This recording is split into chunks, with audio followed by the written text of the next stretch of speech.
Hi friends, welcome to Shamee's kitchen. എല്ലാവർക്കും സുഖമാണല്ലോ. ഇന്നത്തെ നമ്മുടെ സ്പെഷ്യൽ എന്ന് പറയുന്നത് സൂപ്പർ ടേസ്റ്റി ആയിട്ട് തയ്യാറാക്കി എടുക്കാൻ പറ്റുന്ന നല്ലൊരു ഫ്ലവർ ചിക്കൻ സമൂസയാണ് കേട്ടോ.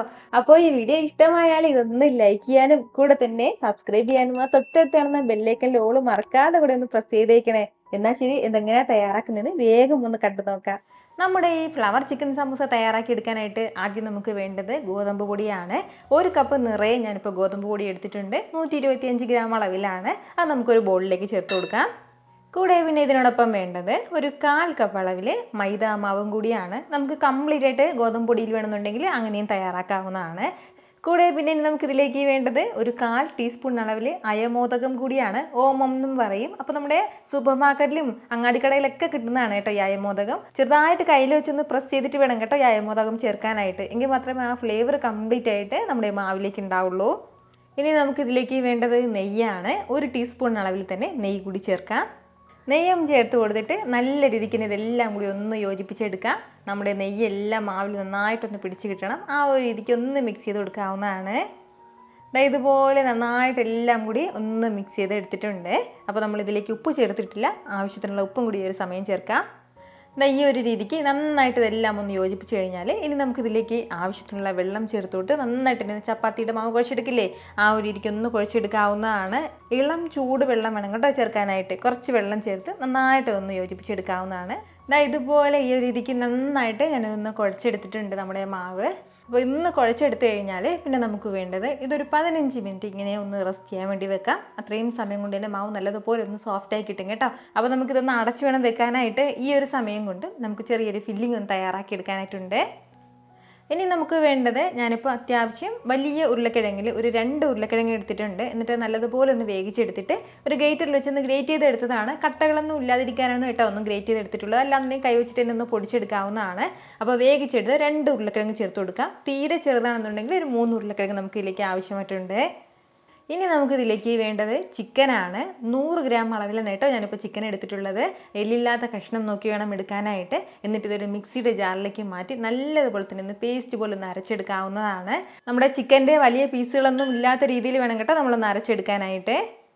ഇനി നമുക്കിതിലേക്ക് വേണ്ടത് മസാലകളാണ്. ഒരു 1/2 ടീസ്പൂൺ അളവിൽ മുളക് പൊടി ചേർത്ത് കൊടുക്കുകയാണ്. നമ്മുടെ ഈ സ്നാക്കിന് എരിവിന് വേണ്ടിയിട്ട് ഞാൻ ഇത്രയും മുളക് പൊടി മാത്രമേ ചേർക്കുന്നുള്ളൂ. അപ്പോൾ ഈ ഒരു എരിവേ ഉണ്ടാവുള്ളൂ. കുറച്ചും കൂടി കൂടുതൽ എരിവ് വേണമെന്നുണ്ടെങ്കിൽ കൂടുതൽ മുളക് പൊടി ഈ ഒരു സമയം നമ്മൾ ചേർത്തേക്കണം. കൂടെ തന്നെ 1/2 ടീസ്പൂൺ അളവിൽ കുരുമുളക് പൊടിച്ചതും കൂടി. ഇനി നമുക്കിതിലേക്ക് വേണ്ടത് മല്ലിപ്പൊടിയാണ്. 1/2 ടീസ്പൂൺ അളവിൽ മല്ലിപ്പൊടിയും കൂടി. ഇനി ഒരു 1/4 ടീസ്പൂൺ അളവിൽ ചെറിയ ജീരകത്തിൻ്റെ പൊടിയും കൂടി നമുക്ക് ആവശ്യമായിട്ടുണ്ട്. 1/2 ടീസ്പൂൺ അളവിൽ ഗരം മസാല പൊടിച്ചത്. ഇനി വേണ്ടത് നമുക്ക് ചാറ്റ് മസാലയാണ്. ഒരു 1/4 ടീസ്പൂൺ അളവിൽ തന്നെ ചാറ്റ് മസാലയും കൂടി ചേർക്കാവുന്നതാണ്. കൂടെ തന്നെ 1 ടീസ്പൂൺ നിറയെ തന്നെ കസൂരി മേത്തിയും കൂടി എടുത്തിട്ടുണ്ട്. അതുകൂടി ചേർക്കാവുന്നതാണ്. ഈ കസൂരി മേത്തി ഇല്ലാന്നുണ്ടെങ്കിൽ പകരം നമുക്കിതിലേക്ക് മല്ലിയില ചെറുതായിട്ടൊന്ന് അരിഞ്ഞും ചേർക്കാവുന്നതാണ് കേട്ടോ. ഇനി നമ്മുടെ ഈ മസാലയ്ക്കും ഇത്രയും ആവശ്യമായിട്ടുള്ള ഉപ്പും കൂടി ചേർക്കാം. പിന്നെ ഇനി നമുക്കിതിലേക്ക് വേണ്ടത് കോൺഫ്ലോർ ആണ്. 2 ടേബിൾ സ്പൂൺ നിറയെ തന്നെ കോൺഫ്ലോർ ചേർത്ത് കൊടുക്കാവുന്നതാണ്. അപ്പോൾ നമ്മൾ ഈ കോൺഫ്ലോർ ചേർക്കുന്ന സമയത്ത് നമ്മുടെ മസാല ഒന്നും എണ്ണയിൽ പിരിഞ്ഞു പോകാതെ ഉണ്ടാവും. അപ്പോൾ അതിൻ്റെ പേരിൽ സ്കിപ്പ് ചെയ്യാതെ തന്നെ നമ്മൾ ഈ കോൺഫ്ലോർ ചേർത്തേക്കണം. കോൺഫ്ലോർ ഇല്ലാന്നുണ്ടെങ്കിൽ അരിപ്പൊടി നമുക്ക് ചേർക്കാവുന്നതാണ്. ഇത് ഇത്രയും ചേർത്തിട്ട് നല്ല രീതിക്ക് തന്നെ നമുക്ക് എല്ലാം കൂടി ഒന്ന് മിക്സ് ചെയ്ത് യോജിപ്പിച്ചെടുക്കാം. വെള്ളമൊന്നും ചേർക്കരുത്. നന്നായിട്ട് തന്നെ ഒന്ന് കുഴച്ചെടുക്കാവുന്നതാണ്. ഇതുപോലെ നല്ല രീതിക്ക് നമ്മുടെ മസാല എല്ലാം ഞാനൊന്ന് കുഴച്ചെടുത്തിട്ടുണ്ട്. ഇങ്ങനെ വേണം കേട്ടോ നമ്മുടെ മസാല ഉണ്ടാകാനായിട്ട്. അതായത് നമ്മുടെ ഈ ഉരുളക്കിഴങ്ങിൻ്റെ കട്ട ഉണ്ടാകരുത്. അതുപോലെ തന്നെ നമ്മുടെ ചിക്കൻ്റെ കട്ടയൊന്നും ഉണ്ടാവരുത്. ഇതുപോലെ നല്ല സ്മൂത്തായിട്ട് ഉണ്ടാവണം. ഇത്രയും ആയി കഴിഞ്ഞാൽ പിന്നെ നമുക്ക് വേണ്ടത് ഈ ഒരു സമയം കൊണ്ട് നമ്മുടെ മാവ് നല്ലതുപോലെ തന്നെ ഒന്ന് സോഫ്റ്റായി കിട്ടിയിട്ടുണ്ട്. ഇനി നമുക്ക് വേണ്ടത് ഈ മാവ് നമുക്ക് ഒരു 2 പാർട്ടായിട്ടൊന്ന് മാറ്റാവുന്നതാണ്. ഇതുപോലെ ഒരേ വലിപ്പത്തിനുള്ള ഒരു 2 ബോൾ നമുക്ക് തയ്യാറാക്കി എടുക്കാം. എന്നിട്ട് ഇതൊന്ന് പരത്തിയെടുക്കാവുന്നതാണ്. ചപ്പാത്തി പലവയിലേക്ക് ഒരല്പം മാവൊന്ന് വിതറി കൊടുത്തിട്ട് മാക്സിമം നന്നായിട്ട് നമുക്കൊന്ന് പരത്തിയെടുക്കാം. നമ്മൾ സാധാരണ ചപ്പാത്തിക്ക് പരത്തുന്നില്ലേ, ആ ഒരു കനം തന്നെ ഉണ്ടാകണം. ഒരുപാട് തിന്നായി പരത്തി പോരുത്. ഇതുപോലെ ഈ ഒരു കനത്തിനാണ് കേട്ടോ ഞാനിപ്പോൾ ഇതൊന്ന് പരത്തിയെടുത്തിട്ടുള്ളത്. ഇതുപോലെ തന്നെ അടുത്ത മാവ് നമുക്കൊന്ന് പരത്തി മാറ്റിയെടുക്കാം. രണ്ടാമത്തേതും ഇതുപോലെ ഒന്ന് പരത്തി എടുത്തിട്ടുണ്ട്. നമ്മൾ ഷേപ്പ് ഒന്നും നോക്കേണ്ട ആവശ്യമില്ല. ഇതുപോലെ ഒന്ന് മാക്സിമം നല്ല രീതിക്ക് തന്നെ ഒന്ന് പരത്തി എടുത്തിട്ടുണ്ട് ഞാനിപ്പോൾ അത്യാവശ്യം വലിയൊരു പലകയിലാണ് ഇത് പരത്തി എടുത്തിട്ടുള്ളത്. അതിൻ്റെ പേരിലാണ് 2 പോർഷനായിട്ട് മാവ് എടുത്തിട്ടുള്ളത്. ഇതെല്ലാം നമ്മുടെ കയ്യിൽ ചെറിയ ചപ്പാത്തി പലകയ്ക്കാണ് ഉള്ളതെങ്കിൽ മാവ് എടുക്കുന്നത് 4 പോർഷനായിട്ട് എടുക്കാവുന്നതാണ്. 2 തവണയായിട്ട് നമുക്കിത് ചെയ്തെടുക്കാവുന്നതാണ് കേട്ടോ. അപ്പോൾ ഇനി ഇതുപോലെ ഒന്ന് പരത്തി എടുത്തു കഴിഞ്ഞാൽ ഇതിനുള്ളിലേക്ക് നമ്മൾ തയ്യാറാക്കി വെച്ചിരിക്കുന്ന മസാലക്കൂട്ട് കംപ്ലീറ്റ് ആയിട്ട് ഒന്ന് വെച്ച് കൊടുക്കാവുന്നതാണ്. ഇതുപോലെ കുറച്ചായിട്ട് മസാലകൾ വെച്ച് കൊടുത്ത് ഈ ഒരു കനത്തിൽ മാത്രം മസാല വെച്ച് കൊടുത്ത് ഒരുപാട് കനത്തിൽ വെക്കേണ്ട ആവശ്യമില്ല. വളരെ തിന്നായിട്ടുള്ള ഒരു ലെയർ മാത്രം ഒന്ന് മസാല വെച്ച് കംപ്ലീറ്റ് സ്ഥലത്ത് നമുക്കൊന്ന് മസാല വയ്ക്കാവുന്നതാണ്. ഈ ഒരു രീതിക്ക് നന്നായിട്ട് ഈ മസാല കംപ്ലീറ്റ് ആയിട്ട് നമ്മുടെ ഈ മാവിലേക്ക് ഒന്ന് വെച്ച് കൊടുത്തിട്ടുണ്ട്. അപ്പോൾ ഇതിന് ചുറ്റിലായിട്ട് ചെറിയൊരു ഗ്യാപ്പ് ഇട്ടിട്ടുണ്ട്. അപ്പോൾ ഇതിന് മുകളിലായിട്ട് നമ്മൾ നേരത്തെ മാറ്റി പരത്തി വെച്ചിരുന്നത് അത് ഇട്ട് കൊടുക്കാവുന്നതാണ്. ഇതുപോലെ രണ്ടാമത്തെ ഷീറ്റ് ഇതിന് മുകളിലേക്ക് വെച്ച് കഴിഞ്ഞാൽ പിന്നെ നമുക്ക് ഇതിന് ചുറ്റിലുമായിട്ട് ചെറുതായിട്ടൊന്ന് പ്രസ് ചെയ്ത് കൊടുക്കാം. നമ്മുടെ ഫില്ലിങ് പുറത്തേക്ക് പോകാതിരിക്കാനാണ് ലൈറ്റായിട്ട് ഇതുപോലെ ഒന്ന് പ്രസ് ചെയ്ത് കൊടുക്കുന്നത്. എല്ലാ സൈഡും ഇതുപോലെ ഒന്ന് പ്രസ് ചെയ്ത് എടുത്തു കഴിഞ്ഞാൽ പിന്നെ നമുക്ക് വേണ്ടത് ഇതിന് മുകളിൽ ലൈറ്റായിട്ട് ഒന്നുകൂടി ഒന്ന് പരത്തി കൊടുക്കാം. ഈ ഒരു രീതിക്ക് ഒന്നുകൂടി ഒന്ന് പരത്തി എടുത്തിട്ടുണ്ട്. ഒരുപാട് പ്രഷർ കൊടുത്ത് പരത്തരുത്, ലൈറ്റായിട്ട് മാത്രം ഒന്ന് പരത്തി കൊടുത്താൽ മതിയാവും. ഇനി നമുക്ക് വേണ്ടത് ഇതൊന്ന് വരഞ്ഞു കൊടുക്കണം. അപ്പോൾ വരഞ്ഞെടുക്കാനായിട്ട് ഒന്നുകിൽ ഒരു കത്തി ഉണ്ടോ അല്ലാന്നുണ്ടെങ്കിൽ നമ്മുടെ പിസ്സ കട്ടർ ഉണ്ടല്ലോ, അപ്പോൾ ആ കട്ടർ വെച്ച് നമുക്ക് ഒന്ന് വരഞ്ഞ് കട്ട് ചെയ്തെടുക്കാവുന്നതാണ്. ഇതുപോലെ ഈ ഒരു രീതിക്കാണ് കേട്ടോ ഞാനൊന്ന് കട്ട് ചെയ്തെടുത്തിട്ടുള്ളത്. അതായത് നമുക്കിങ്ങനെ സ്ക്വയർ ആയിട്ട് ഓരോ പീസും കിട്ടണം. അപ്പോൾ ഞാനിപ്പോൾ ഈ ഒരു ഷേപ്പിൽ ചെയ്യുന്നേ ഉള്ളൂ.